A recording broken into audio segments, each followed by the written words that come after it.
Bonjour. J'imagine que vous vous souvenez de Sakavi, le cartable et ami de Selma. Bien sûr. Alors ne perdons pas de temps et écoutons l'histoire. Les aventures de Sakavine. Voici l'épisode 2, la petite fille qui parlait trop. Aujourd'hui, je vais vous raconter sa deuxième aventure. Elle commence à l'entrée de Selma au CM1.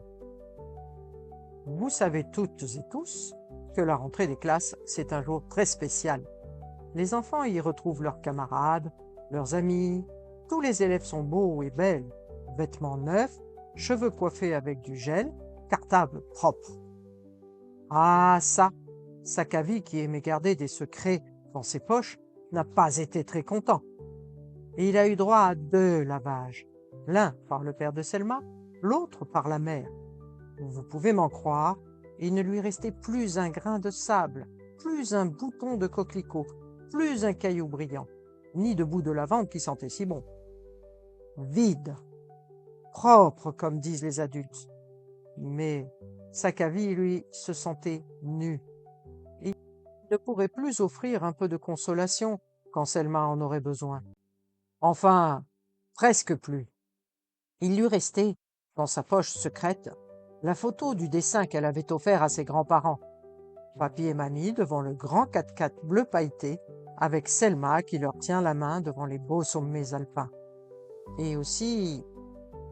Mais ça, je vous le dirai plus tard. Ce matin-là, Selma avait retrouvé Timothée et sa cague. Selma, Sakavi, je vous présente Sakabonheur. Selma et Sakavi n'en revenaient pas. C'était pourtant bien un sac à galère, jaune et rouge avec Pikachu cousu sur le rabat. Alors, Timothée a ajouté. Je ne pouvais plus l'appeler sac à galère. On n'a plus de galère maintenant. Quand la sonnerie a retenti et que les maîtres et les maîtresses ont fait l'appel, Selma et Timothée ont eu un coup au cœur. Ils n'étaient plus dans la même classe. Mais bon, ils n'auraient que plus de plaisir à jouer ensemble à la récréation. Et voilà, nouvelle année, nouvelle classe, nouvelle maîtresse et nouvelle camarade.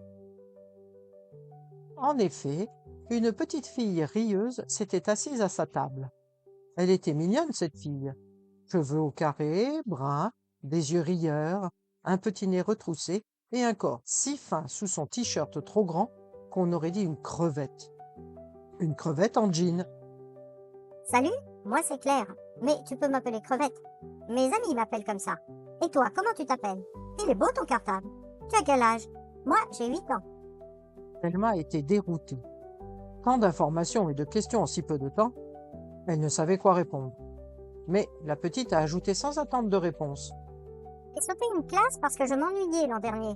Je savais toutes les réponses. Je faisais mes exercices très vite et après, je m'ennuyais. Et toi? Je...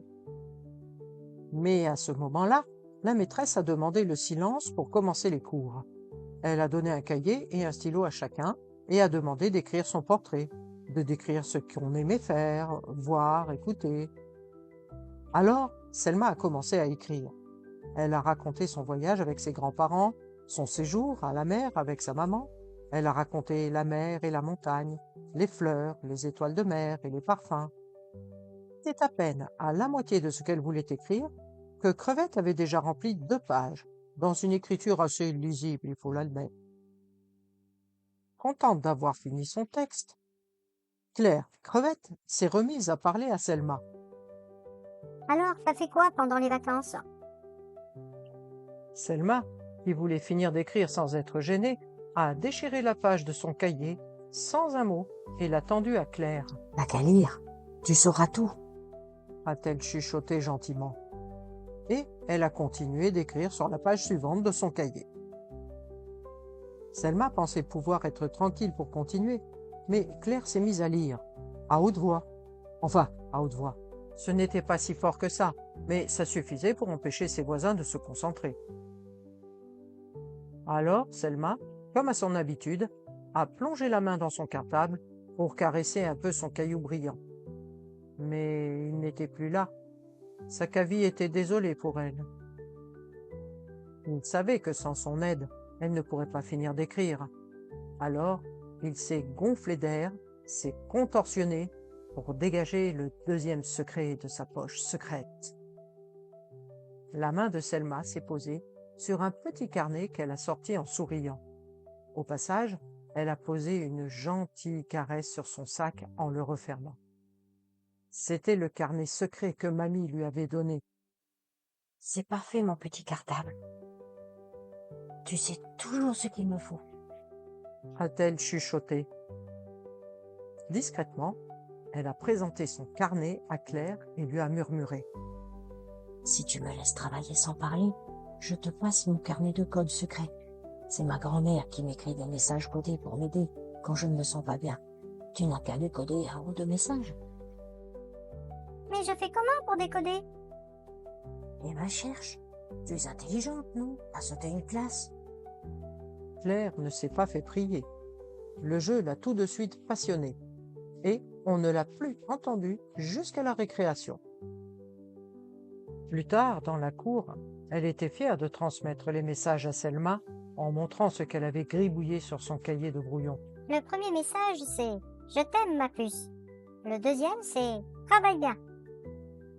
Selma s'est mise à rire. Elle est rigolote, mamie. Laisse-moi deviner le dernier message. Tu es une super petite fille, c'est ça? Ben, comment tu sais? Oh, c'est pas compliqué. Elle me dit toujours la même chose. Elle est sympa, ta grand-mère. Si tu veux, je lui demanderai de te faire des messages secrets à toi aussi. Elle adore jouer. Et c'est ainsi que pendant quelque temps, Claire et Selma ont pu travailler ensemble, l'une à côté de l'autre, sans souci.